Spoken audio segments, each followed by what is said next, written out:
They say peace has a sound, a rhythm you only notice once it disappears. For me, it was the hum of my old kettle, the whisper of sunlight through faded curtains, and the soft crackle of life finally finding its balance after years of noise. I had spent a lifetime running from chaos, moving cities, starting over, learning to breathe again. And somehow, this little apartment became my sanctuary. The walls were cracked, but they held me.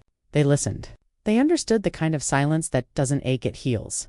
Every morning began the same way. Tea on the stove, soft humming under my breath, and the scent of rain drifting through half-open windows.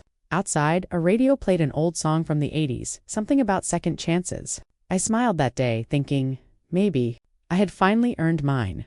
But peace is strange. It never warns you before it leaves. Sometimes it just knocks. That morning, it did. A single knock, sharp, cold, deliberate, not the polite kind that waits for permission. The kind that takes, I remember the sound, 3 short raps against wood, like a verdict being delivered.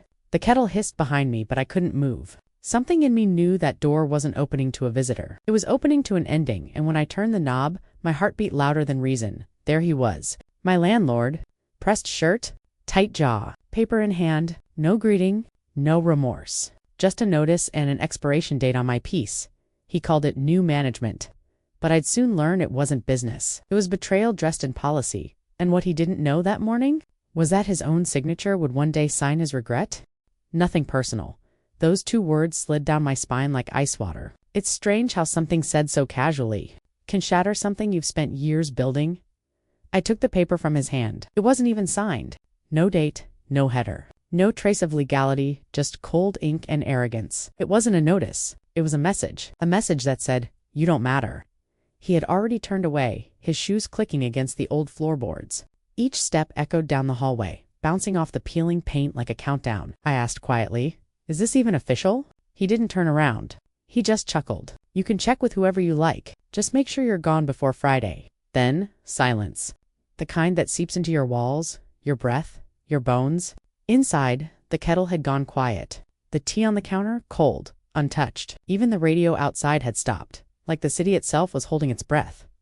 I looked around my apartment, my world. The chipped table where I'd written dozens of job applications. The couch I'd stitched by hand, thread after thread, because I couldn't afford a new one. The half-broken window that still found ways to let the sunlight in. Every corner whispered a story not of luxury, but of endurance. And now, one sheet of paper wanted to erase all of it. I sat down slowly, the notice trembling in my hands. The words weren't just cruel, they were careless. No empathy, no humanity, authority pretending to be law. For a moment, anger flared, not loud, but cold. The kind of anger that doesn't destroy, it plans. The hallway light flickered, a small, trembling bulb fighting to stay alive. Its faint buzz filled the silence. It felt poetic, like the universe was testing how much more I could take. I folded the paper carefully, placed it on the table, and stared at it.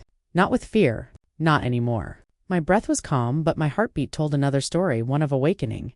I didn't cry. I'd learned long ago that tears are a kind of currency, and I wasn't spending mine on men like him instead.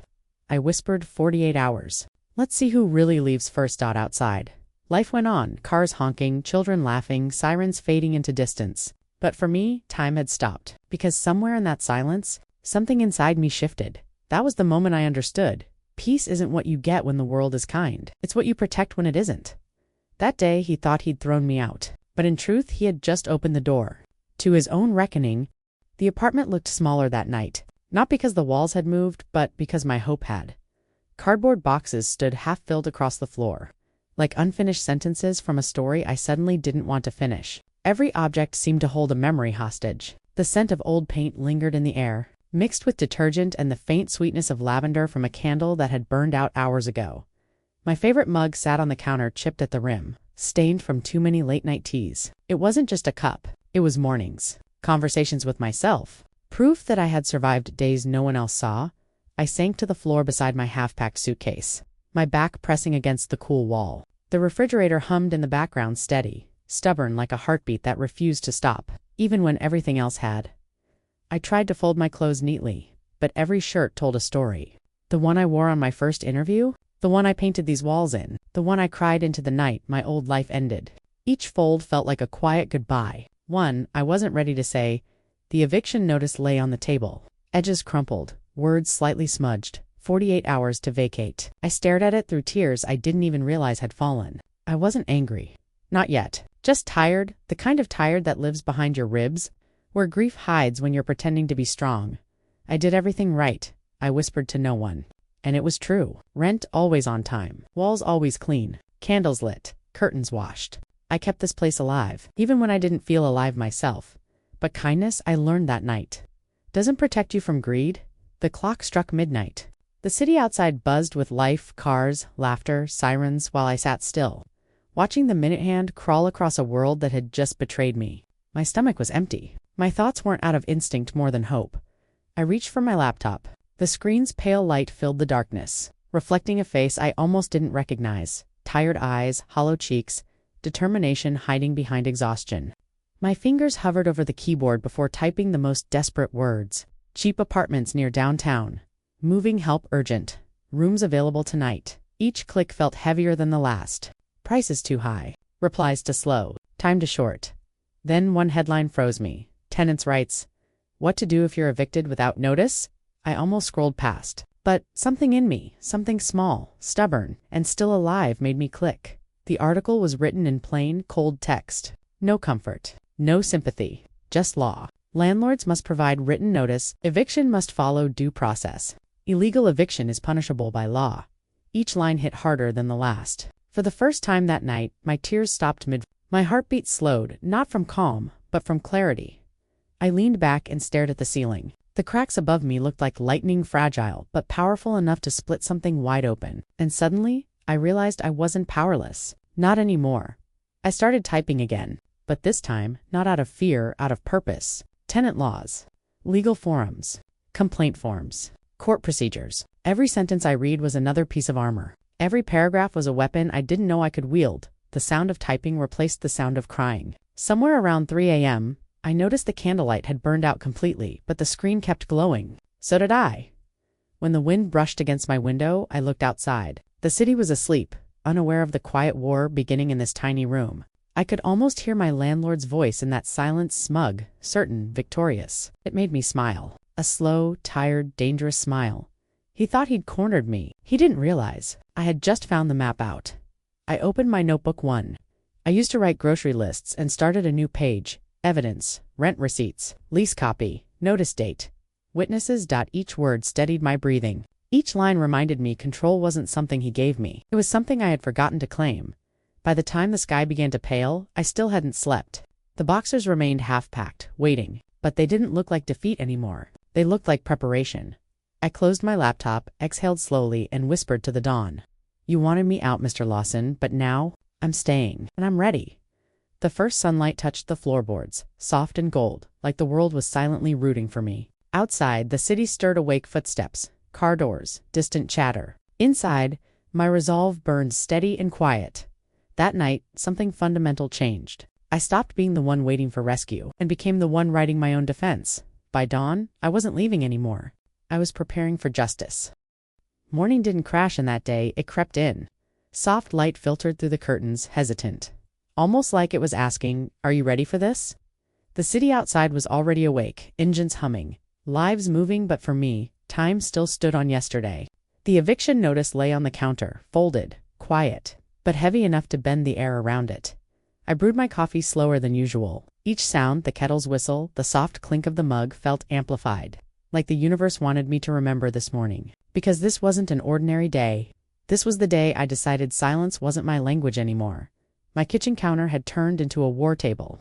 Laptop open, law pages bookmarked, notes scattered like battle plans. Every paragraph I'd read the night before wasn't just law, it was armor. There's a strange kind of power in learning what someone hoped you never would. And I had learned enough to fight not with rage, but with reason. My fingers hovered above the keyboard. For a second, I saw them tremble. Not from fear, but from purpose. Then I began typing, "Dart, dear Mr. Lawson." The words looked harmless. Until they didn't, because I wasn't writing as a tenant anymore. I was writing as a witness to injustice. Line by line, I built my case. Calm, factual, precise. Eviction without notice violates subsection 2A. Failure to provide due process renders this action unlawful. Every sentence was a quiet strike, truth sharpened to a blade. When I was done, I read it again twice, maybe 3 times. And when I finally printed it, I realized something strange. The paper was warm, almost alive. Outside, the sky was gray, a shade between patience and storm. I dressed in simple clothes, beige sweater, dark jeans, nothing loud, because true confidence doesn't need to shout. It just walks quietly and makes noise when it arrives. As I walked toward his office, every sound in the hallway became a drumbeat. The hum of the fluorescent lights, the echo of my own footsteps, the creak of the stairs that always seemed too tired for their job. The world was watching, even if it pretended not to. His door was half open. His voice spilled out before I entered, loud, smug talking on the phone. Something about new tenants and better money. I knocked once. He turned, and there it was again, that smirk. The same one from yesterday, carved out of arrogance. "Well, look who's still here," he said, leaning back. "Didn't I make myself clear?" I walked in slowly, placed the white envelope on his desk and said, "You did? But I thought I'd return the favor." He laughed, short, mocking, careless. "What is this? A love letter? Something like that?" I said, smiling. "Except this one has laws in it." He tore it open like a man unwrapping confidence and lost it halfway through. His eyes scanned the words, his smirk melting into confusion, then tightening into unease. "The Housing Tenancy Act, subsection. What is this supposed to mean?" he asked, voice thinner now. "It means," I said slowly, "that what you did is illegal. And unless you fix it, the next paper you'll receive won't be from me. It'll be from the court." For a moment, everything stilled. The clock behind him ticked, sharp, slow, deliberate. Every second sounded like justice taking its first breath. He tried to mask his fear. "You think you can scare me with legal words?" he said, forcing a smirk back onto his face. I shook my head. "I'm not here to scare you, Mr. Lawson. I'm here to remind you you can't evict dignity." Something flickered in his eyes, then not anger, not guilt, just realization. The kind that hits too late to fix. He stood up, trying to reclaim power. "You don't want to go down this road," he warned. "You'll lose more than you gain." I looked at him, steady, quiet.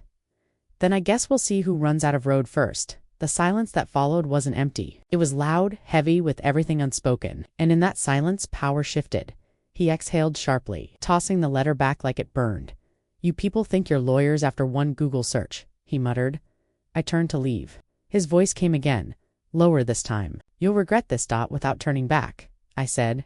"I already did once. Never again." As I stepped into the hallway, my heart wasn't racing from fear anymore, it was from clarity.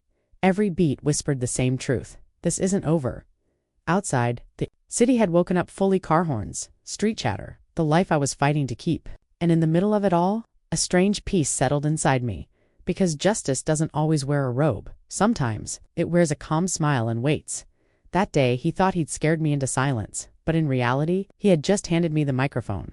The morning air carried a strange heaviness, the kind that doesn't scream, but whispers. It clung to my breath, to my clothes, even to the ground beneath my shoes. The city moved as it always did, buses, horns, the chatter of strangers, yet something about it felt different. Dot, as if the world knew I was walking toward something.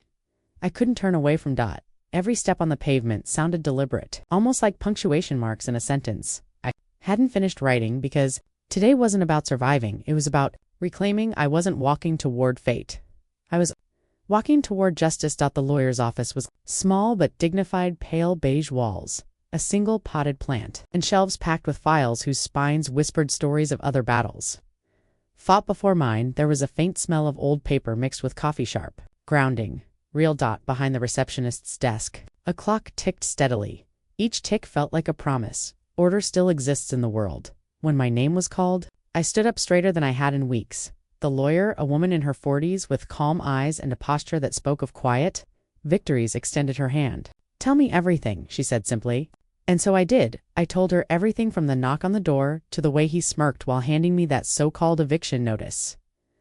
I told her about the silence afterward, about the cold cup of tea on the counter, about the humiliation hiding behind my calm expression. She didn't interrupt once.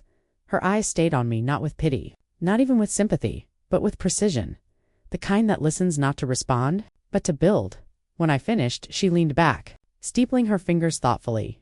"You were right to stand your ground," she said finally. "What he did wasn't just wrong, it was unlawful." Those words landed deep, not like thunder, but like gravity, heavy, certain, undeniable. As she spoke, she began explaining laws, precedents, clauses, the framework of something much bigger than anger. Her tone was calm, Confident. Each section she cited felt like a brick being laid beneath my feet, building ground where I thought there was none. For the first time in weeks, I wasn't reacting. I was planning together. Evidence, timeline, witnesses. She asked for every scrap of proof, messages, receipts, photos, and I had them all neatly filed, organized, time-stamped. Funny, isn't it? The same meticulousness he once mocked me for, the same habit he called obsessive when I paid rent early every month, would now become the blade that cut through his arrogance. As she photocopied my lease agreement, I watched the copy machine's light slide across the paper, slow, precise, merciless. It reminded me of truth itself. It doesn't rush. It just exposes one line at a time. When she was done, she looked at me with that quiet authority only experience can give. Justice, she said softly, isn't about vengeance, it's about restoring balance. Let the law speak for you. It's louder than anger ever will be. Her words didn't echo. They rooted. They became something steady inside me. The sun had already dipped low when I walked home. The streets looked different now. Not smaller, not scarier, just clear. The kind of clarity that only comes when you stop running. My apartment welcomed me like an old friend, bruised, but still standing. This time, I didn't see broken furniture or peeling paint. I saw evidence. Every corner told a story. Every receipt in my drawer whispered proof. I spread everything across the dining table: rent receipts, emails, repair bills, photos of every crack and corner. The table looked like a crime scene of truth. The lamp above cast a golden glow, turning the papers into something sacred like scripture. Hours passed. I labeled, sorted, annotated. I was building something, not revenge. Not chaos, but order. The kind of order arrogance always underestimates. At one point, I caught my reflection in the window.com eyes. Steady hands. The same woman who had trembled just days ago now looked unshakable, and that realization hit harder than anything else that day. I wasn't scared anymore, because fear needs uncertainty, and I had none left by midnight. The table was covered in proof, but what it really held was power.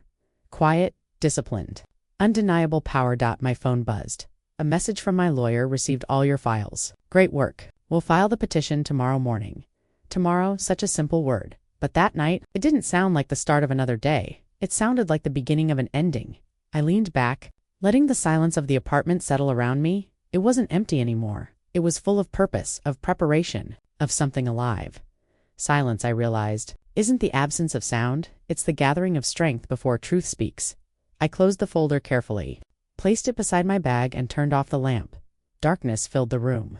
But it wasn't the kind that hides you, it was the kind that protects you.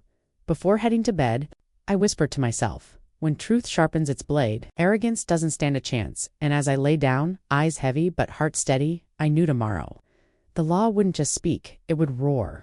The morning light wasn't warm that day. It was pale, almost metallic. The kind that slips through courthouse windows not to comfort you, but to remind you that truth has no warmth, only clarity.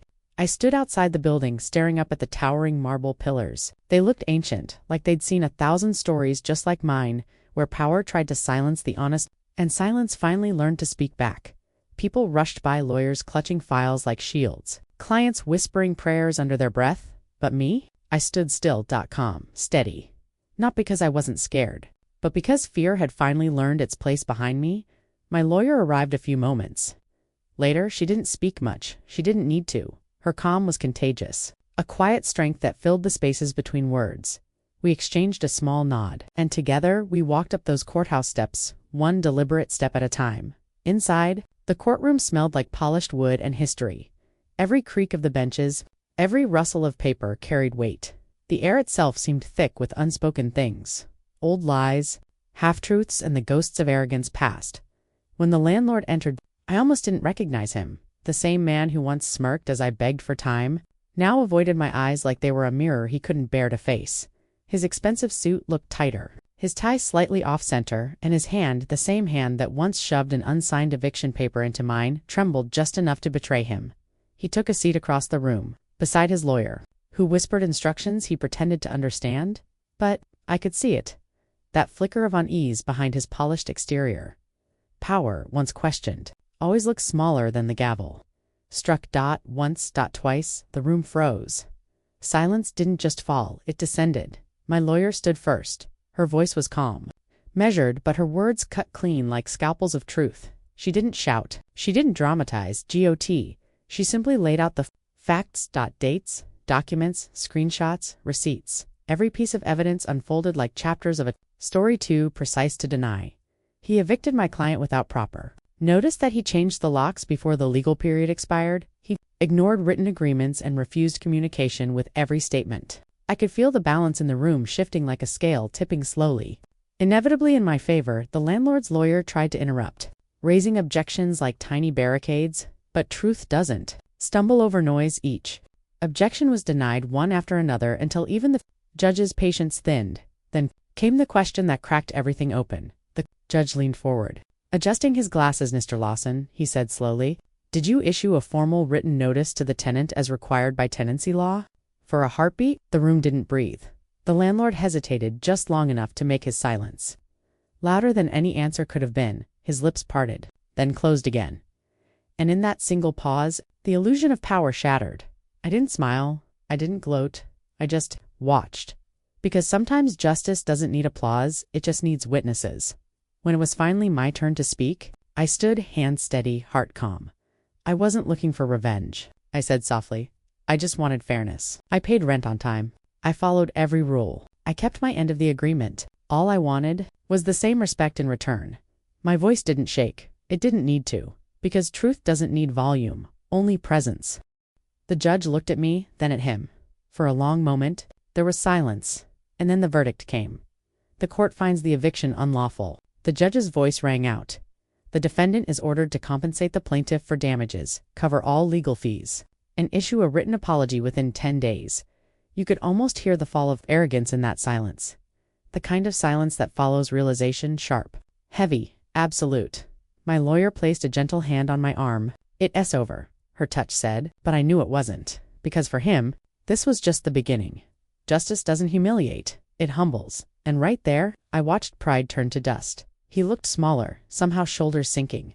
Face pale, the same man who once laughed as I begged now sat still, staring at the table like it might offer him forgiveness. But some debts aren't paid in money, they're paid in lessons.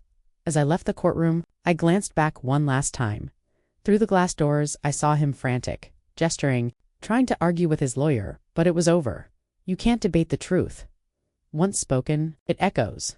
It fills the walls. It lives in the air long after the guilty have left. Outside, the world looked brighter not because the sun had changed, but because I had the breeze brushed against my face. Carrying the hum of the city footsteps, horns, laughter, everything sounded alive again. Lighter, freer. I didn't smile. I didn't need to, because peace doesn't always look like celebration. Sometimes it just looks like quiet understanding that the worst is behind you, and justice doesn't forget at the bottom of the courthouse steps. I paused. Behind me stood marble pillars and echoes of truth. Ahead of me, life, waiting to be lived without fear. I exhaled the kind of breath that comes after holding it in for far too long. The city lights flickered in the distance, and for the first time in months, I felt something powerful, not relief, but closure. And as I walked away, I whispered to myself, he took my home once, but today, I took back my voice. The sound of my footsteps merged with the rhythm of the city, steady, strong, unbroken. And somewhere behind me, in that silent courtroom, the echo of truth still lingered, patient, powerful, eternal, because in the end, silence doesn't stay silent forever. When it finally speaks, it speaks in the language of justice. The days that followed the verdict didn't feel loud or triumphant. They felt still, a kind of stillness you only feel when the storm has passed, but the echoes still linger somewhere beyond the horizon. It was strange after months of noise, arguments, papers, and courtroom lights. The world finally went quiet, not empty, quiet, complete quiet, as if even the city had exhaled. Every sound felt softer, the wind through the trees, the hum of distant traffic, the clinking of teacups from my neighbor's balcony. The same sounds that once reminded me of everything I'd lost, now reminded me of everything I'd reclaimed. One afternoon, I walked past the courthouse again. The marble steps that once felt like a mountain now looked smaller, like time had drained there. Wait, I didn't go inside. I didn't need to. Because justice doesn't always live in documents or verdicts. Sometimes it just lives quietly in your chest, like a truth that finally found peace. The landlord was gone. No calls, no texts. No smug smiles in the street. Just silence. The kind that follows when karma finally takes over. He became nothing more than a name on a stamped file, a man, defined not by power, but by consequence. For a while, I used to wonder if he ever thought about that day in court, If he replayed that moment when truth cornered him, when every lie began to tremble under the weight of its own shadow. But then, I realized something. It didn't matter. Justice isn't about their guilt, it's about your peace. And peace I had finally found. I still live in the same apartment, the same four walls, but they feel different now, warmer, lighter. Mine, the morning light spills across the floor like a blessing, golden, soft, forgiving. The air carries no fear anymore, only the faint scent of jasmine from the windowsill after the case ended. I changed the curtains. White linen, simple, pure. They sway when the breeze enters, brushing softly against the glass like whispers of freedom, and every time they move, I'm reminded that peace doesn't always roar. Sometimes it just breathes. He once believed he could take away my comfort, my dignity, my home. But he never understood you can evict a tenant, not the truth. The truth will always find its way back, through doors no lock can hold. Sometimes I still see his legal apology folded neatly in my drawer. The paper's edges have yellowed, but the ink remained sharp. It wasn't the apology that mattered, it was what it symbolized. That power, no matter how high it stands, must one day bow to principle. I never replied. Some silences aren't emptiness, they're boundaries, and mine was sacred. Life slowly returned to rhythm. The kettle whistled again in the mornings, the radio hummed quietly by the window. The same neighbors still argued over parking. The world hadn't changed, but I learned that peace isn't handed to you. You build it brick by brick, truth by truth. And once you build it with your own hands, no one can ever tear it down again. There were no celebrations after the case, no champagne, no applause. Just quiet evenings, open windows, and a calm heartbeat that finally matched the rhythm of my life again. And I realized maybe that's what real victory feels like. Not noise, not revenge. But silence. Beautiful, balanced silence. One evening, as the sun dipped low behind the city skyline, I sat by the window with a cup of tea. The sky glowed orange, the same color it was on the day of the verdict. And for a moment, I could almost hear the echo of that gavel, not as judgment, but as closure. I thought about everything that had led me here. The fear, the humiliation, the sleepless nights, the countless times I almost gave up, and I smiled. Not out of pride, but gratitude. Because in losing everything I thought I needed, I found everything I was missing: myself. People often say karma takes time, but I think karma waits for silence, because only in silence can truth echo loud enough for the world to hear. There will always be people who mistake kindness for weakness, patience for surrender, compassion for naivety, but what they forget is silence isn't the absence of power, it's the preparation for it. And that's what he learned. Too late to undo it now. Every morning, I open my window and let the breeze roll in. The sunlight touches the same walls that once held my fears. The plants by the sill stretch toward the light, like they know they're finally safe. And every day, it feels like justice, quiet, constant, unshakable. He once took my peace for weakness, but the court of karma taught him otherwise, because justice doesn't always arrive in handcuffs or headlines. Sometimes, it arrives in whispers and peace, in the steady heartbeat of a woman who refused to stay silent. And as I close my eyes each night, I remember I was never just fighting for my home. I was fighting for the voice I lost somewhere along the way, and now that I have it back, I'll never let it go again, because the truth may bend, but it never breaks, and one way or another it always finds its way home. If this story touched something inside you, don't let it fade away in silence. Share it, so someone who's still fighting their battle knows justice does exist. And subscribe, so you don't miss the next chapter of truth and redemption.